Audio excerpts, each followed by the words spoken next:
Hi అండి, ఈరోజు మనం ఈ వీడియోలో ఆసన్న కోణాలు, శీర్షాభిముఖ కోణాలు, రేఖీయ ద్వయం, తిర్యగ్రేఖకు సంబంధించి దీంట్లో అంతర కోణాలు, బాహ్య కోణాలు, శీర్షాభిముఖ కోణాలు, సదృశ కోణాలు, ఏకాంతర కోణాలు, ఏకబాహ్య కోణాలు, తిర్యగ్రేఖకు ఒకే వైపున గల అంతర బాహ్య కోణాల గురించి ఇక్కడ మనము తెలుసుకుందాం. అదేవిధంగా ఇక్కడ కోణాల రకాలు, ఏ కోణాలకు ఎన్ని జతలు ఉంటాయి, ఆ కోణాల గురించి, అదేవిధంగా కొన్ని ప్రాబ్లమ్స్ గురించి ఇక్కడ మనము తెలుసుకుందాం. ఇంకా ఇక్కడ మనం కొన్ని ఫార్ములాస్ని తెలుసుకుందాం. ఆ ఫార్ములాస్ ఆధారంగా మనము ప్రాబ్లమ్స్ ఏ విధంగా చేయాలో కూడా ఇక్కడ చూద్దాం. ఫస్ట్ చూస్తే ఇక్కడ ఆసన్న కోణాలు, ఉమ్మడి భుజము మరియు ఉమ్మడి శీర్షములు గల కోణాలను ఆసన్న కోణాలు అంటాం. దీన్నే ఇంకో రకంగా చెప్పుకుంటే ఉమ్మడి భుజం మరియు ఉమ్మడి శీర్షం కలిగి ఉండి ఆ ఉమ్మడి భుజానికి చెరొక వైపున గల కోణాలను ఆసన్న కోణాలు అంటారు. ఉమ్మడి భుజము ఎల్ అనేది ఉమ్మడి భుజం అయితే, ఉమ్మడి శీర్షం కలిగి ఉండి పి అనేది ఉమ్మడి శీర్షంని కలిగి ఉండి ఆ ఉమ్మడి భుజానికి చెరొక వైపున గల చెరొక వైపున గల కోణాలను ఆసన్న కోణాలని అంటారు. ఈ సి కోణం డీలని ఆసన్న కోణాలని అంటాం. ఇక్కడ చూసుకుంటే ఈ డయాగ్రామ్ కి సంబంధించి ఉమ్మడి శీర్షం అనేది పి అవుతుంది, ఉమ్మడి భుజం అనేది ఎల్ అవుతుంది, ఆసన్న కోణాలు కోణం సి కోణం డి అవుతుంది. దీన్నే ఇంకో విధంగా చెప్పుకోవచ్చు, ఆర్ పి క్యూ, కోణం ఆర్ పి క్యూ, కోణం ఆర్ పిఎస్, కోణం ఆర్ పి క్యూ, కోణం ఆర్ పిఎస్ లని ఆసన్న కోణాలని అంటాం. ఎగ్జాంపుల్ గా ఈ పటంని చూసుకుంటే దీంట్లో ఉమ్మడి శీర్షం అనేది క్యూ అవుతుంది, ఉమ్మడి భుజం అనేది ఎం అవుతుంది, ఆసన్న కోణాలు కోణం ఏ కోణం బి అవుతుంది. ఇంకో రకంగా చూసుకుంటే కోణం ఏ క్యూ బి, కోణం ఏ క్యూ బి, కోణం బి క్యూ లని ఆసన్న కోణాలని అంటాం. ఈ డయాగ్రామ్ తీసుకుంటే ఇక్కడ ఉమ్మడి భుజం అనేది ఎన్ అవుతుంది, కానీ ఈ కోణం ఎఫ్ లకి ఉమ్మడి శీర్షం అనేది లేదు. దీనికి వేరే శీర్షం ఉంది, దీనికి వేరే శీర్షం ఉంది, కాబట్టి ఇక్కడ ఉమ్మడి శీర్షం, ఇక్కడ ఉమ్మడి శీర్షం లేదు, ఆసన్న కోణాలు కూడా లేవన్నట్టు. కాబట్టి ఈ డయాగ్రామ్ కి సంబంధించి ఆసన్న కోణాలు లేవు. నెక్స్ట్ ఇక్కడ ఈ డయాగ్రామ్ తీసుకుంటే దీంట్లో ఎన్ని జతల ఆసన్న కోణాలు ఏర్పడతాయి, ఎందుకు వాటిని ఆసన్న కోణాలు అంటారు. దీన్ని చూసుకుంటే ఉమ్మడి భుజం, ఇక్కడ ఉమ్మడి భుజం ఓఏ, ఉమ్మడి భుజం ఓఏని ఉమ్మడి భుజంగా తీసుకుంటే దీనికి వచ్చే ఆసన్న కోణాలు, ఇది ఉమ్మడి భుజం అయితే ఈ కోణము అంటే కోణం ఏఓసి, కోణం ఏఓడి, కోణం ఏఓసి కోణం ఏఓడిలు ఆసన్న కోణాలు అవుతాయి. ఇక్కడ ఉమ్మడి భుజం ఆసన్న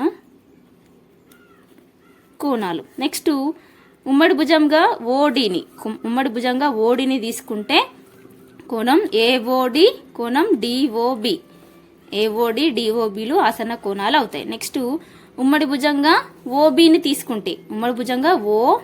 తీసుకుంటే కోణము డిఓబి, కోణం డిఓబి కోణం బిఓసిలు ఆసన్న కోణాలు అవుతాయి.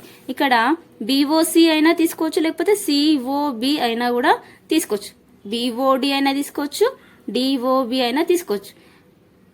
కానీ ఇక్కడ మధ్యలో వచ్చే ఈ ఓ అనేది దీని దగ్గర ఏ బిందువు వద్ద అయితే మనకి కోణం ఏర్పడుతుందో ఆ బిందువుని మనం మధ్యలో వచ్చే విధంగా తీసుకోవాలి. నెక్స్ట్ ఓసి ఉమ్మడి భుజం అయితే ఏఓసి కోణం ఏఓసి కోణం సిఓబి, వీటిని ఆసన్న కోణాలు అవుతాయి. కాబట్టి ఇక్కడ ఎన్ని జతల ఆసన్న కోణాలు ఏర్పడతాయంటే ఇది 1 జత, 2 జతలు, 3 జతలు, 4 జతల ఆసన్న కోణాలు ఏర్పడతాయి. వాటిని ఎందుకు ఆసన్న కోణాలు అంటారంటే వీటికి ఉమ్మడి భుజాలున్నాయి, అదేవిధంగా ఉమ్మడి శీర్షములు కూడా ఉన్నాయి, కాబట్టి వీటిని ఆసన్న కోణాలని మనం చెప్పుకోవచ్చు. నెక్స్ట్ ఒక జత ఆసన్న కోణాలు సంపూరకాలైతే వాటిని రేఖీయ ద్వయం అంటారు. ఒక జత ఆసన్న కోణాలు సంపూరకాలైతే రెండిటి ఇప్పుడు ఉమ్మడి భుజం ఉంది, ఉమ్మడి శీర్షం ఉంది. ఈ ద్వారా ఏర్పడ్డ కోణాల మొత్తం అనేది సంపూరకాలైతే, సంపూరకాలంటే ఏవైనా రెండు కోణాల మొత్తం 180 డిగ్రీస్ అయితే ఈ కోణాలని సంపూరకాలు అంటాం. కాబట్టి ఆసన్న కోణాలు సంపూరకాలైతే ఈ రెండు కోణాలని రేఖీయ ద్వయం లేకపోతే రేఖీయ జత అని అంటాం. నెక్స్ట్ పాయింట్ చూసుకుంటే ఇక్కడ పరిపూరక కోణాలు కానీ సంపూరక కోణాలు కానీ ఆసన్న కోణాలు కానవసరం లేదు. పరిపూరక కోణాలు అంటే మనకి పూరక కోణాలు అంటే మనకు ఆల్రెడీ తెలుసు, రెండు కోణాల మొత్తం 90 డిగ్రీస్ అయితే అది ఆ రెండు కోణాలని పూరక కోణాలు అంటాం. పూరక కోణాలనే పరిపూరక కోణాలని కూడా అంటారు. సంపూరక కోణాలంటే రెండు కోణాల మొత్తము 180 డిగ్రీస్ అయితే అది సంపూరక కోణాలు. కాబట్టి ఈ పరిపూరక కోణాలు సంపూరక కోణాలు ఖచ్చితంగా ఆసన్న కోణాలు కానవసరం లేదు, అవ్వచ్చు అవ్వకపోవచ్చు. నెక్స్ట్ పరిపూరక కోణాలు అంటే రెండు కోణాల మొత్తం 90 డిగ్రీస్, దీన్నే పూరక కోణాలు అని కూడా అంటారు. సంపూరక కోణాలు అంటే రెండు కోణాల మొత్తం 180 డిగ్రీస్ అవుతుంది. రేఖీయ ద్వయాలన్నీ ఆసన్న కోణాలు అవుతాయి. రేఖీయ ద్వయాలు ఏవైనా ఉమ్మడి భుజం ఉమ్మడి శీర్షం ఆసన్న కోణాల మొత్తము 180 డిగ్రీస్ అయితే, ఆసన్న కోణాల మొత్తము 180 డిగ్రీస్ అయితే ఈ రెండు కోణాలని రేఖీయ ద్వయం అంటాం. కాబట్టి రేఖీయ ద్వయాలన్నీ ఆసన్న కోణాలు అవుతాయి. ఖచ్చితంగా ఆసన్న కోణాలు అవుతాయి, పక్కపక్కనే ఉంటాయి కాబట్టి ఆసన్న కోణాలు అవుతాయి. కానీ ఆసన్న కోణాలన్నీ రేఖీయ ద్వయాలు కానవసరం లేదు. ఎగ్జాంపుల్గా తీసుకుంటే ఇక్కడ ఇట్లుందనుకోండి, ఈ కోణము రెండు కలిపితే మనకి 180 డిగ్రీస్ రాదు. కాబట్టి ఆసన్న కోణాలన్నీ రేఖీయ ద్వయాలు కాలేవు. నెక్స్ట్ శీర్షాభిముఖ కోణాలు. రెండు రేఖలు ఖండించుకున్నప్పుడు ఆ ఖండన బిందువుకు ఎదురెదురుగా గల కోణాలను శీర్షాభిముఖ కోణాలు అంటారు. రెండు రేఖలు ఖండించుకున్నప్పుడు ఆ ఖండన బిందువుకు ఇక్కడ ఖండన బిందువు ఇది. రెండు రేఖలు ఖండించుకున్నప్పుడు మధ్యలో ఇవి రెండు రేఖలు ఎక్కడ ఖండించుకుంటున్నాయో ఆ బిందువుని ఖండన బిందువు అంటాము. ఆ బిందువుకు ఎదురెదురుగా గల కోణాలను శీర్షాభిముఖ కోణాలు అంటారు. ఈ రెండు రేఖలు తీసుకుంటే కోణం 1 2 3 4 కోణాలు 4 కోణాలని 1 2 3 4గా తీసుకుంటే కోణము 1 కోణము 3, కోణం 1కి శీర్షాభిముఖ కోణం 3 అవుతుంది. కోణం 2కి శీర్షాభిముఖ కోణము 4 అవుతుంది. కాబట్టి ఈ రెండు శీర్షాభిముఖ కోణాలు అవుతాయి. నెక్స్ట్ తీసుకుంటే ఇక్కడ శీర్షాభిముఖ కోణాలు సమానం. శీర్షాభిముఖ కోణాలు ఏ రెండు శీర్షాభిముఖ కోణాలైనా కూడా సమానం. ఇప్పుడు ఎగ్జాంపుల్ ఇక్కడ తీసుకుంటే కోణం ఏ అనేది 80 డిగ్రీస్ అయితే కోణం బి ఎంత అవుతుంది అంటే కోణం బి 80 డిగ్రీస్ అవుతుంది. ఎందుకంటే ఇవి శీర్షాభిముఖ కోణాలు మనం సమానం అన్నాం కాబట్టి ఏ వాల్యూ మనకి ఇచ్చిండు కాబట్టి బి కనుక్కోమంటే 180 డిగ్రీస్ అవుతుంది. నెక్స్ట్ ఇక్కడ సి కూడా కనుక్కోమన్నాడు కాబట్టి సి ఇక్కడ ఉంది, సి ఉంది కాబట్టి ఇక్కడ ఉమ్మడి భుజం ఉంది, ఉమ్మడి శీర్షం ఉంది కాబట్టి ఈ రెండు ఆసన్న కోణాల మొత్తము 180 డిగ్రీస్ అవుతుంది. ఇక్కడ సరళ కోణం, ఈ పూర్తి సరళ కోణము యొక్క మొత్తం కోణం ఎంత అంటే మనకు 180 డిగ్రీస్ తెలుసు కాబట్టి కోణం ఏ ప్లస్ కోణం సి ఈక్వల్స్ టు 180 డిగ్రీస్. కాబట్టి ఏ వాల్యూ మనకు తెలుసు కాబట్టి 80 డిగ్రీస్ ప్లస్ కోణం సి ఈక్వల్స్ టు 180. కోణం సి వాల్యూ అనేది 180లో నుంచి 80 తీసేస్తే మనకి ఇక్కడ 100 వస్తుంది. సి వాల్యూ 100 డిగ్రీస్ వస్తుంది. నెక్స్ట్ తిర్యగ్రేఖ అంటే చూద్దాం. ఇక్కడ రెండు లేదా అంతకంటే ఎక్కువ రేఖలను రెండు లేదా అంతకంటే ఎక్కువ బిందువుల వద్ద ఖండించుకుంటూ పోయే రేఖను తిర్యగ్రేఖ అంటారు. రెండు లేదా అంతకంటే ఎక్కువ రేఖలను రెండు లేదా అంతకంటే ఎక్కువ బిందువుల వద్ద ఖండించుకుంటూ పోయే రేఖను తిర్యగ్రేఖ అంటారు. దీన్నే ఇంకో రకంగా చూసుకుంటే ఒక రేఖ రెండు లేక అంతకన్నా ఎక్కువ రేఖలను విభిన్న బిందువుల వద్ద ఖండిస్తే ఆ రేఖను తిర్యగ్రేఖ అంటాం. ఈ రెండు రేఖలను రెండు రేఖలను విభిన్న బిందువుల వద్ద అనొచ్చు, లేకపోతే రెండు లేదా అంతకంటే ఎక్కువ బిందువుల వద్ద ఖండించుకుంటూ పోయే రేఖని తిర్యగ్రేఖ అని అంటాం. ఇక్కడ 3 రేఖలు ఉన్నాయి కాబట్టి 3 బిందువుల వద్ద ఖండించుకుంటుంది. ఇది తిర్యగ్రేఖ అవుతుంది, ఇది తిర్యగ్రేఖ అవుతుంది, ఇది తిర్యగ్రేఖ కాదు. ఎందుకంటే ఇక్కడ 2 లేదా అంతకంటే ఎక్కువ బిందువుల వద్ద ఖండించుకుంటూ ఇక్కడ ఒకే బిందువు దగ్గర అన్ని రేఖలు ఒకే బిందువు దగ్గర ఖండించుకుంటున్నాయి కాబట్టి ఇక్కడ తిర్యగ్రేఖ లేదు. నెక్స్ట్ చూసుకుంటే 2 రేఖలను ఒక తిర్యగ్రేఖ ఖండించినప్పుడు 8 కోణాలు ఏర్పడతాయి.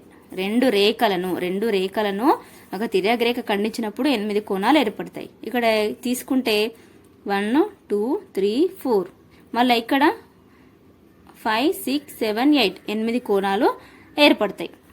దీనికి కారణం ప్రతి ఖండనకు 4 కోణాలు ఏర్పడతాయి.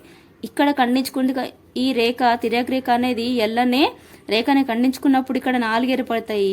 ఎం రేఖని ఖండించుకున్నప్పుడు ఇంకో 4 ఏర్పడతాయి. అదే 3 రేఖలు అయితే ఇంకో 4 ఎక్స్ట్రా 12 ఏర్పడతాయి అన్నట్టు. కోణం 1, కోణం 2, కోణం 3, కోణం 4 ఏ బిందువు వద్ద ఏర్పడ్డవి.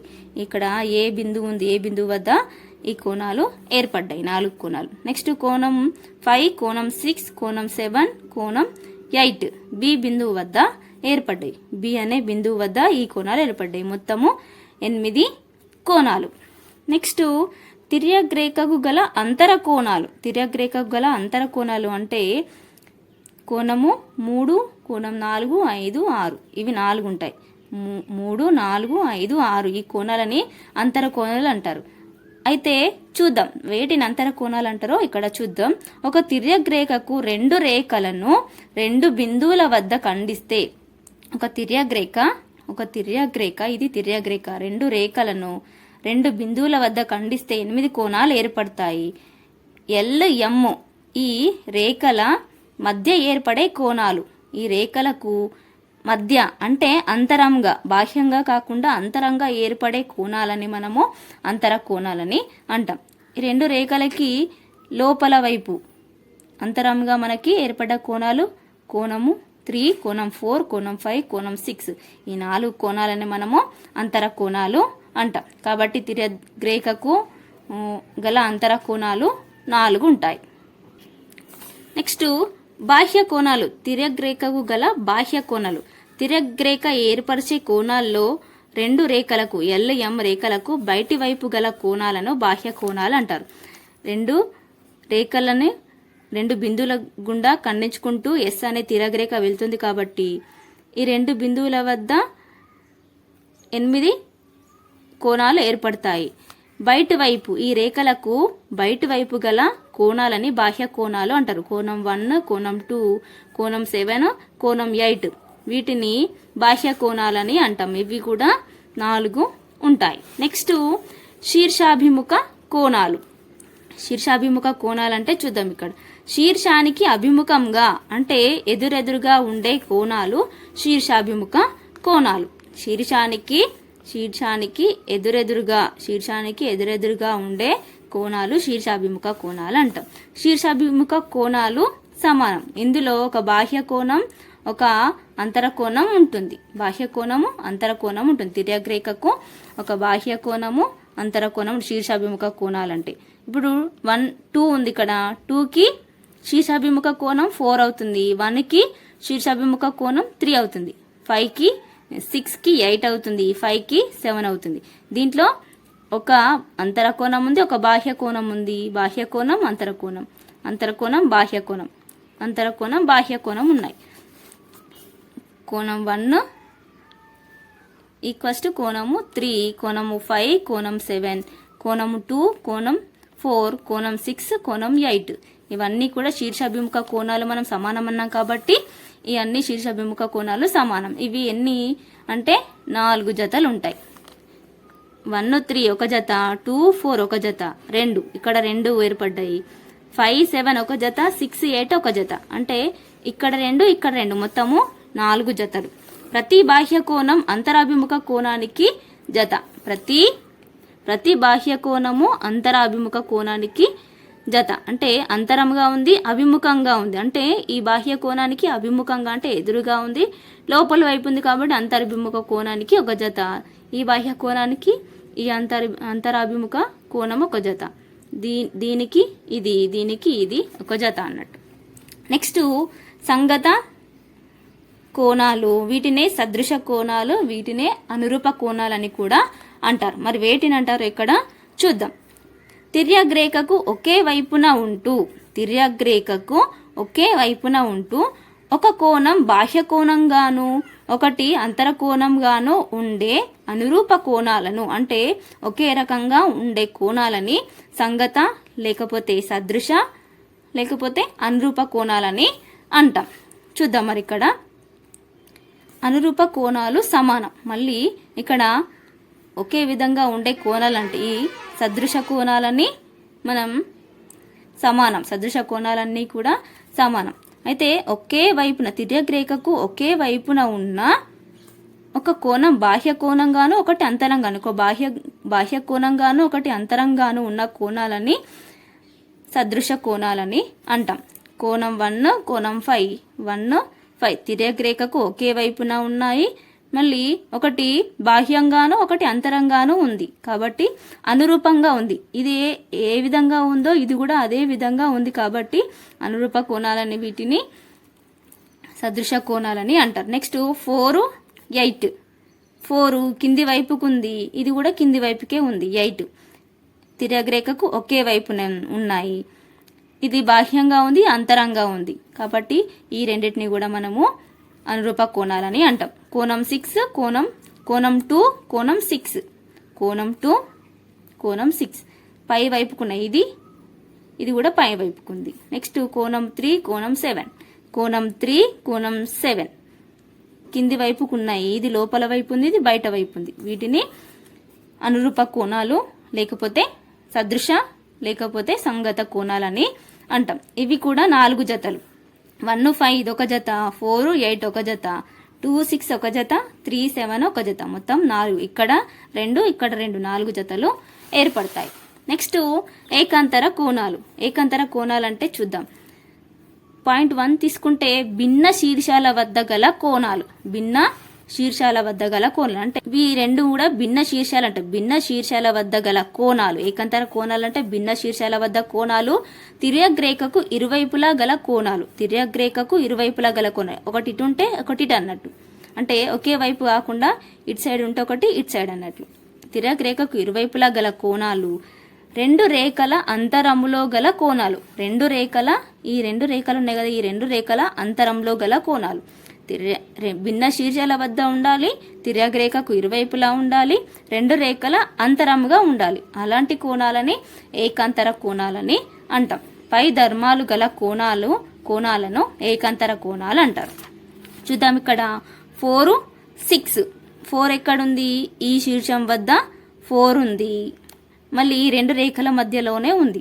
నెక్స్ట్ 6 ఈ శీర్షం వద్ద ఉంది, 2 రేఖల మధ్యలోనే ఉంది కాబట్టి ఈ 4, 6 ఇరువైపులా ఉన్నాయి. మళ్ళీ తిర్యగ్రేఖకు ఇరువైపులా ఉన్నాయి కాబట్టి 4, ఈ 6 అనేవి ఏకాంతర కోణాలు అవుతాయి. నెక్స్ట్ 3 ఇక్కడ ఉంది, ఈ శీర్షం వద్ద ఉంది. 5 ఇక్కడ ఉంది, ఈ శీర్షం వద్ద ఉంది.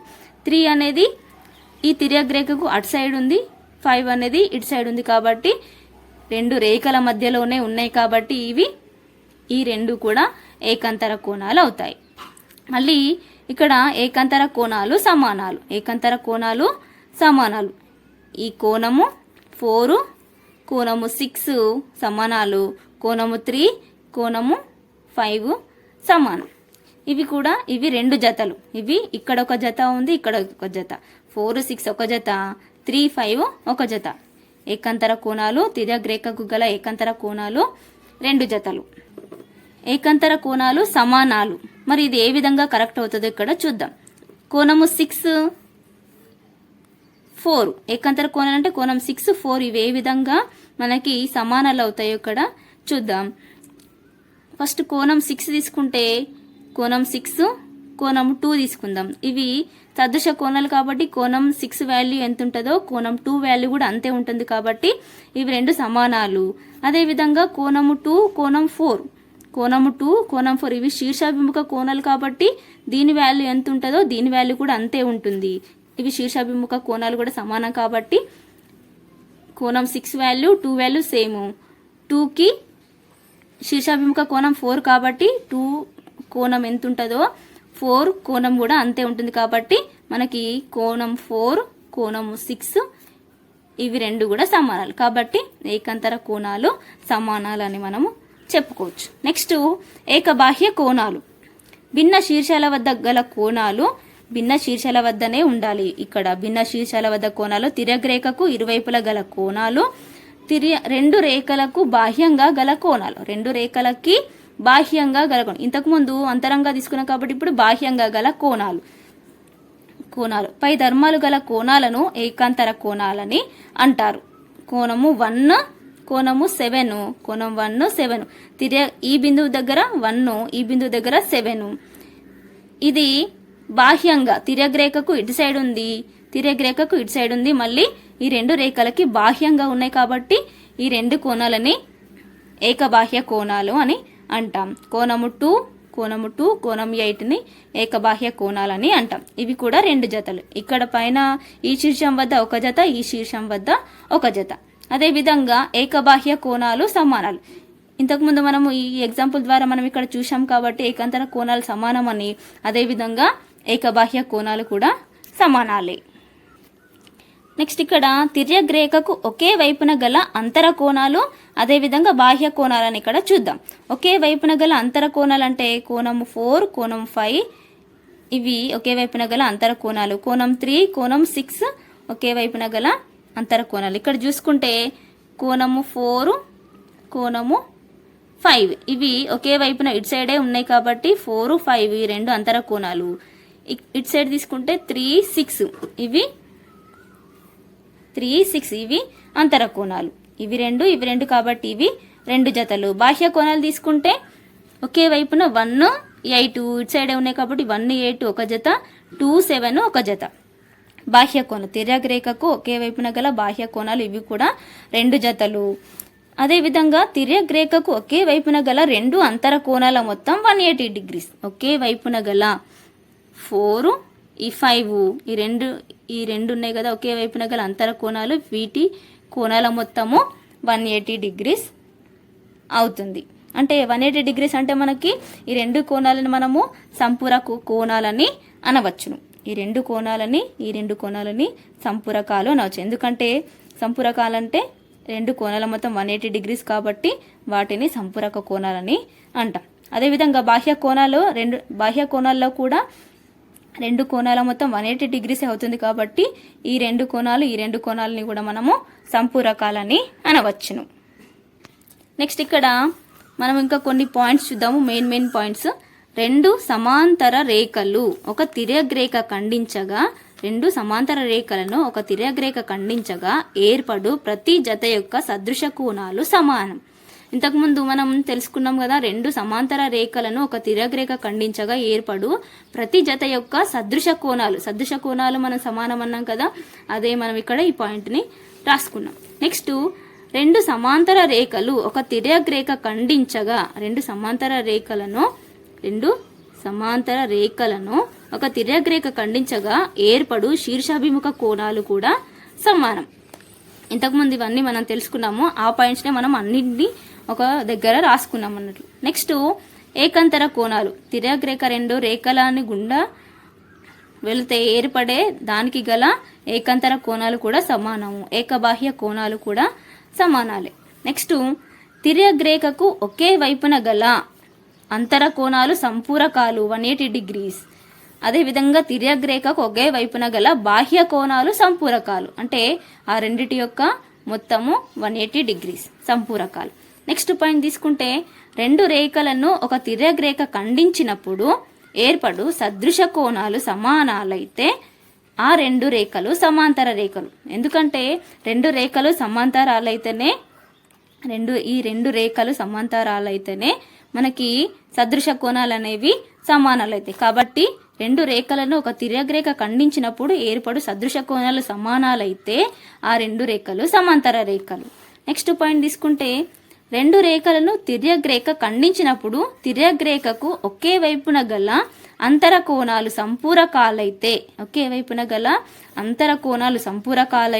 ఆ రెండు రేఖలు సమాంతర రేఖలు. ఇప్పటిదాకా మనం ఇవన్నీ తెలుసుకున్నాం కదా, ఇవన్నీ కూడా రెండు రేఖలు సమాంతర రేఖలు అయితేనే ఇవన్నీ కూడా పాసిబుల్ అవుతాయి. కాబట్టి ఆ అంతర కోణాలు సంపూరకాలైతే ఆ రెండు రేఖలు సమాంతర రేఖలు. నెక్స్ట్ ఒక జత ఏకాంతర కోణాలు సమానమైతే ఆ రేఖలు సమాంతర రేఖలు. ఇది కూడా అంతే. ఏకాంతర కోణాలు సమానాలు కావాలంటే ఇక్కడ మనం తీసుకున్న రెండు రేఖలు అనేవి ఖచ్చితంగా సమాంతరాలు కావాలి. నెక్స్ట్ ఇక్కడ ఇప్పటివరకు ఇక్కడ నేర్చుకున్న విషయాలను మనం ఇక్కడ చూద్దాం. కోణాల రకాలు, జతల సంఖ్య, ఏ కోణాలు ఇక్కడ చూద్దాం. అంతర కోణాలు ఇక్కడ జతలు లేవు. అంతర కోణాలు 3, 4, 5, 6 వీటిని అంతర కోణాలు అంటారు. బాహ్య కోణాలు అంటే బాహ్యంగా బయట వైపునే 1, 2, 7, 8 వీటిని బాహ్య కోణాలని అంటాం. నెక్స్ట్ శీర్షాభిముఖ కోణాలు. శీర్షాభిముఖ కోణాలు 4 జతలు. ఇక్కడ 2 ఏర్పడతాయి, ఇక్కడ 2. 1, 3, 2, 4, 5, 7, 6, 8 వీటిని శీర్షాభిముఖ కోణాలు అంటారు. ఇవి మొత్తం 4 జతలు. నెక్స్ట్ సదృశ కోణాలు కూడా 4 జతలు. సదృశ కోణాలనే మనం అనురూప కోణాలు అంటాము. 1, 5, 4, 8. నెక్స్ట్ 1, 5, 4, 8. నెక్స్ట్ 2, 6, 3, 7 వీటిని మనం సదృశ కోణాలని అంటాం. ఇవి 4 జతలు. నెక్స్ట్ ఏకాంతర కోణాలు. ఏకాంతర కోణాలు ఎన్ని జతలు అంటే 2 జతలు. 3, 5, 4, 6 ఇవి ఏకాంతర కోణాలు 2 జతలు. నెక్స్ట్ ఏకబాహ్య కోణాలు కూడా 2 జతలు. 1, 7, 2, 8 వీటిని ఏకబాహ్య కోణాలు అని అంటాం. నెక్స్ట్ తిర్యగ్రేఖకు ఒకే వైపున గల అంతర కోణాలు ఇవి 2 జతలు. కోణము 3, కోణము 6, కోణం 4, కోణము 5 వీటిని ఒకే వైపున గల అంతర కోణాలు 2 జతలు. నెక్స్ట్ బాహ్య కోణాలు కూడా ఉంటాయి. బాహ్య కోణాలు ఇవి కూడా 2 జతలు. 2 జతలు 1, 8, 2, 7 వీటిని ఒకే తిర్యగ్రేఖకు ఒకే వైపున గల బాహ్య కోణాలు 1, 8, 2, 7 ఇదొక జత, ఇదొక జత, 2 జతలు అన్నట్టు. నెక్స్ట్ ఇక్కడ కొన్ని క్వశ్చన్స్ తీసుకుంటే ఇక్కడ కోణం ఏ ఈక్వల్స్ టు 60 డిగ్రీస్ అయినా కోణం హెచ్ వాల్యూ ఎంత? ఇక్కడ కోణం ఏ 60 డిగ్రీస్, కోణం ఈ ఇవి కోణం ఏ, కోణం ఈ అనురూప కోణాలు, సదృశ కోణాలు కాబట్టి ఈ వాల్యూ కూడా 60 డిగ్రీసే అవుతుంది. కోణం ఏ ప్లస్ కోణం డి, కోణము ఏ ప్లస్ కోణము డి ఇది ఒక సరళ రేఖ కాబట్టి సరళ రేఖ గుండా మనకు ఏర్పడే కోణం 180 డిగ్రీస్ కాబట్టి కోణం ఏ వాల్యూ ప్లస్ కోణం డి వాల్యూ మొత్తం మనకు 180 డిగ్రీస్ కాబట్టి ఏ వాల్యూ మనకి 60 డిగ్రీస్ అని తెలుసు కాబట్టి డి వాల్యూ అనుకుంటే 180 మైనస్ 60 డిగ్రీస్ కాబట్టి 180లో నుంచి 60 తీసేస్తే మనకి 120 డిగ్రీస్ వస్తుంది. ఇప్పుడు కోణము డి, కోణము హెచ్ ఇవి అనురూప కోణాలు అవుతాయి కాబట్టి డి వాల్యూ ఎంత వచ్చిందో హెచ్ వాల్యూ కూడా మనకు అంతే ఉంటుంది. కాబట్టి డి వాల్యూ 120 డిగ్రీస్ కాబట్టి హెచ్ వాల్యూ 120 డిగ్రీస్. ఈ విధంగా మనము హెచ్ వాల్యూని ఫైండ్ అవుట్ చేయొచ్చు. అదేవిధంగా ఇంకో రకంగా తీసుకుంటే కోణం ఏ, కోణము ఏ, కోణము హెచ్ ఉన్నాయి. తిర్యగ్రేఖకు ఒకే వైపున గల బాహ్య కోణాలు, తిర్యగ్రేఖకు ఒకే వైపున గల బాహ్య కోణాలు కాబట్టి ఒకే వైపున గల బాహ్య కోణాలు మనకి సంపూరకాలు అంటే రెండిటి కోణాల మొత్తం మనకి 180 డిగ్రీస్ కావాలి కాబట్టి ఏ వాల్యూ 60 డిగ్రీస్ ఉంది, హెచ్ వాల్యూ కనుక్కోవాలి కాబట్టి హెచ్ వాల్యూ మైనస్ 60 చేయాలి. హెచ్ వాల్యూ రావాలంటే 180 నుంచి మైనస్ 60 చేస్తే హెచ్ వాల్యూ 120 వస్తుంది. ఈ విధంగా మనకు ఈజీగా ఫైండ్ అవుట్ చేయొచ్చు. నెక్స్ట్ ఏ వాల్యూ 60 డిగ్రీస్ అయితే సి వాల్యూ ఎంత? ఇక్కడ ఏ ఉంది, ఇక్కడ సి ఉంది. ఏకి సి అనేది శీర్షాభిముఖ కోణం కాబట్టి డైరెక్ట్ మనము సి వాల్యూ కూడా 60 డిగ్రీస్ అని చెప్పేయచ్చు. నెక్స్ట్ జీ వాల్యూ 60 డిగ్రీస్ అయితే కోణం ఏ ఎంత? జీ వాల్యూ 60 డిగ్రీస్ అయితే కోణము ఏ ఎంత? కోణము జీ అనేది 60 డిగ్రీస్ కాబట్టి ఇక్కడ ఏ ఉంది, ఇక్కడ జీ ఉంది. ఇవి ఏకబాహ్య కోణాలు కాబట్టి ఏకబాహ్య కోణాలు సమానాలు కాబట్టి కోణము ఏ వాల్యూ కూడా 60 డిగ్రీస్ అవుతుంది. నెక్స్ట్ ఇంకో ఎగ్జాంపుల్ తీసుకుంటే A:B ఈక్వల్స్ 2:3 అయితే కోణం ఈ ఎంత? ఏబి వాల్యూ మనకి నిష్పత్తుల్లో ఇచ్చాడు కాబట్టి మనం ఈ వాల్యూని కనుక్కోవాలి. ఇక్కడ ఈ ఉంది కాబట్టి దీని వాల్యూ కనుక్కోవాలి. ఎట్లా కనుక్కున్నాము ఇక్కడ చూడండి. ఏని 2x గా తీసుకుందాం, బిని 3x గా తీసుకుందాం. కాబట్టి a ప్లస్ బి ఇక్కడ ఏ ప్లస్ బి ఆసన్న కోణాలు సరళ కోణం వద్ద కాబట్టి ఈ రెండింటి కోణము మనకి 180 డిగ్రీస్ అవుతుంది కాబట్టి A plus B equals to 180 degrees. 2x plus 3x equals to 180 degrees అవుతుంది. 5x equals to 180 degrees. X value 36 degrees అవుతుంది. ఎక్స్ వాల్యూ 36 డిగ్రీస్ అవుతుంది కాబట్టి ఏ వాల్యూ 2x కాబట్టి ఏలో 2 ప్లేస్లో ఎక్స్ ప్లేస్లో ఏ వాల్యూ 2x కాబట్టి ఎక్స్ ప్లేస్లో 36ని సబ్స్టిట్యూట్ చేస్తే ఏ వాల్యూ 72 డిగ్రీస్ అవుతుంది. బి వాల్యూ 108 డిగ్రీస్ అవుతుంది. నెక్స్ట్ మనకి ఈ ఫైండ్ అవుట్ చేయమన్నాడు కాబట్టి ఇక్కడ ఏ ఉంది, ఇక్కడ ఈ ఉంది. ఇవి రెండు మనకి సదృశ కోణాలు, అనురూప కోణాలు కాబట్టి ఏ వాల్యూ మనకి ఎంత వచ్చింది 72 డిగ్రీస్ కాబట్టి ఈ వాల్యూ కూడా 72 డిగ్రీస్ అవుతుంది. నెక్స్ట్ ఇక్కడ కొన్ని ఫార్ములాస్ తీసుకుంటే ఇక్కడ రెండు సమాంతర రేఖలు ఉన్నాయి. ఓ బిందువు వద్ద ఇదొక కిరణము ఇదొక కిరణము రెండు ఉన్నాయి.